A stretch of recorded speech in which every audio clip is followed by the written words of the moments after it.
feitas reuniões especialmente para chamar pessoas não crentes, para ouvir lá nas casas o Evangelho e então se converterem e se juntarem aqui à igreja. Isto é uma visão que a gente tem para um futuro muito, muito breve.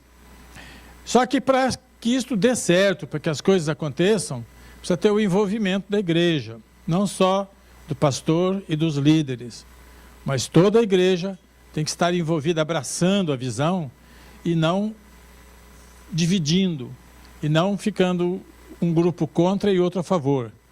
Nós temos pregado muito e falamos muito sobre a unidade que deve existir entre nós.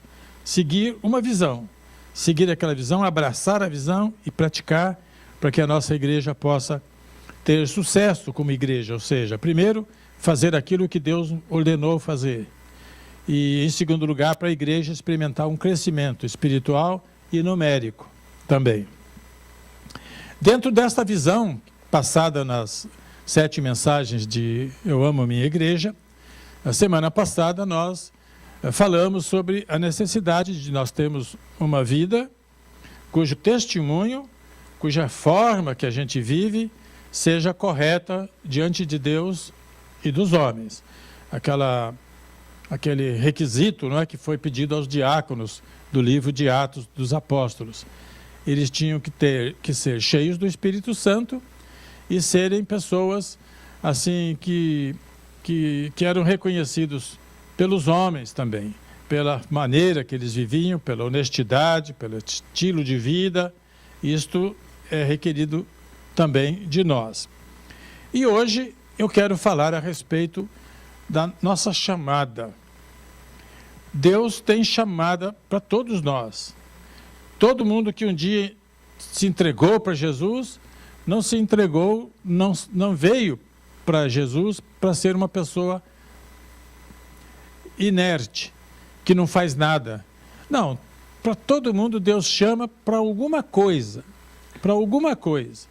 E eu vou falar para vocês que tudo que se faz numa igreja, na obra de Deus, é útil, é bom e é necessário. Às vezes parece serviço que ninguém nota, que ninguém observa, que não está aqui na frente, não usa microfone, não aparece. Mas sem essas pessoas, a igreja também não ia para frente do jeito que vai. Tem aqueles que trabalham e que não se vê o trabalho deles. Tem muitas pessoas aqui na nossa igreja que são importantes no todo e que vocês, como igreja em geral, não sabem quem é que faz o quê. Quando a gente vê, por exemplo, esse pessoal que faz louvor, vem aqui e canta, essa parte que eles fazem aqui, os 25 minutos, 30 minutos de louvor, é a parte mais simples para eles. O difícil é vir durante a semana para ensaiar, cansados, mas eles fazem isso. Tem pessoas que trabalham lá no escuro daquela cabine ali, com som. Quando a gente está pregando, projeta coisas ali, alguém trabalhou, alguém preparou tudo isso. Quando a gente vai descer hoje para comer, a gente não está vendo quem está fazendo a comida, quem preparou a mesa, quem pôs tudo aquilo lá, mas alguém está fazendo aquilo. Então, certamente, Deus tem para todos aqui alguma coisa para fazer na casa dele. É o lugar onde nós estamos que nós precisamos servir a Deus. Então, nesta manhã, eu quero falar sobre 3 pessoas importantes que receberam chamados de Deus. Nós vamos perceber um pouquinho do chamado de cada um. 3 pessoas importantes, hein? Vocês vão dar risada, mas são 3 pessoas importantes.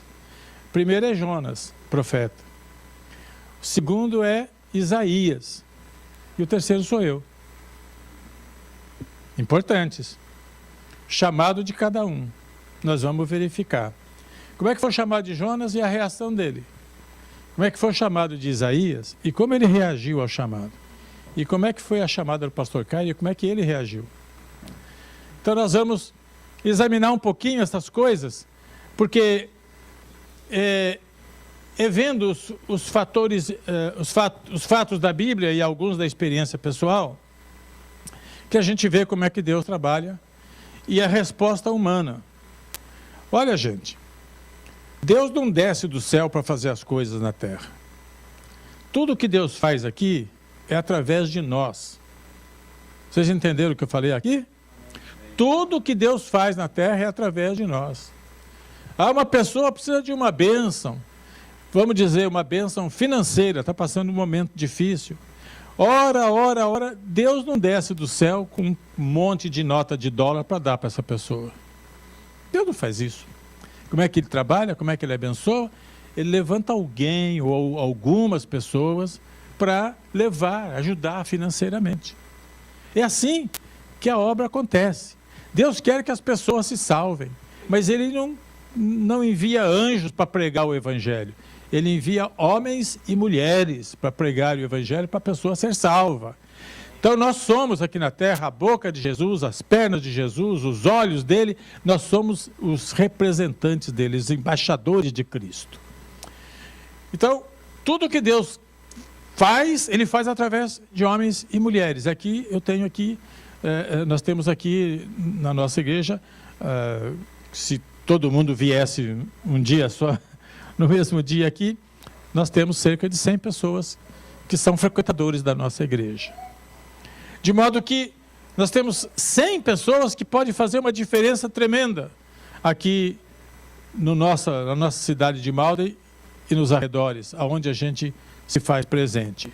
Mas para isto, a gente precisa ter uma resposta positiva.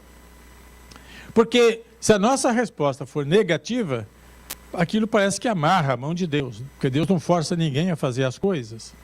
Deus trabalha de tal maneira que ele vai colocando para a pessoa o seguinte, as consequências, mas ele não força. Muitas vezes na Bíblia a gente vê, especialmente em Deuteronômio, quando Deus aponta 2 caminhos, ele fala, aqui ó, vocês têm 2 caminhos, o da bênção e o da maldição. Está bem claro lá, 2 caminhos só, bênção e maldição. Aí Deus diz para o povo de Israel, escolham certo, escolham o caminho da bênção. Isso é o que Deus quer, que todo mundo escolha a coisa certa. Quem escolhe a coisa errada, Deus diz, é o caminho da maldição, toda a maldição que está lá vai recair sobre vocês, que escolherem aquele caminho. Então não é Deus o culpado, não é Deus que é responsável por isso, são as pessoas que tomam as suas decisões. Igualmente com respeito ao chamado. Aqui no caso de Jonas, a gente lê o seguinte, a palavra do Senhor veio a Jonas, filho de Amitai, com esta ordem, vá depressa à grande cidade de Nínive e pregue contra ela, porque a sua maldade subiu até a minha presença. Mas Jonas fugiu da presença do Senhor, dirigindo-se para Tarsis. Então, aqui nós estamos vendo como é que Deus fala com Jonas.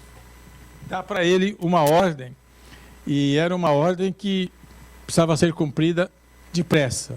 Não era para ficar pensando, não era para ficar orando para ver a vontade de Deus. Sabe, quantas pessoas... Eu vou falar para vocês, tem umas coisas na igreja que me surpreendem. Uma delas é com respeito ao batismo. O batismo nas águas, por exemplo, é um mandamento do Senhor. E, no entanto, quando a gente fala com muitas pessoas para batizar, a pessoa fala, eu vou orar, pastor, e fica orando 30 anos. Gente, faz logo o que a Bíblia diz, faz tua parte e deixa na mão de Deus.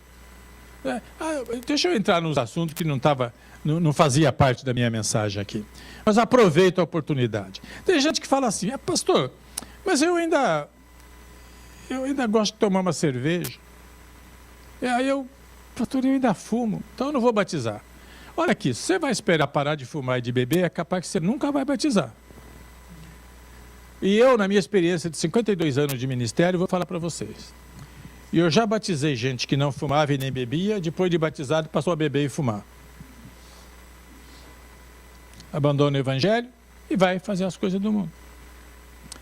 E já batizei gente que fumava e bebia, que depois do batismo pararam de beber e de fumar. Qual é a coisa aqui?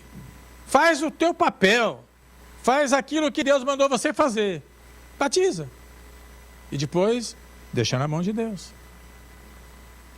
muitos vão deixar. Tinha uma igreja sede em São Paulo, tinha lá um homem que era um mistério. Aquele homem lá, pai da Emília, ele fumava, né? Era espírita, mamma mia. O homem era espírita e cantava no coral da igreja. Vocês já imaginaram uma coisa dessa? E eu não deixaria aqui, não é? Espírita, com doutrina, tudo diferente, assim. Mas quando eu assumi a igreja, ele já estava lá. Cantava no coral da igreja. Estava tudo. E eu sei que demorou um tempo, mas aquele homem se converteu. Não são todos que acontece isso. Mas quando a gente põe na mão de Deus, o impossível acontece. O nosso Deus é o Deus do impossível.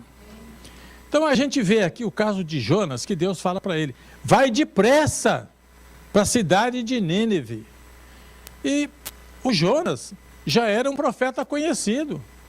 A gente pensa que só fala dele no livro de Jonas, não. Lá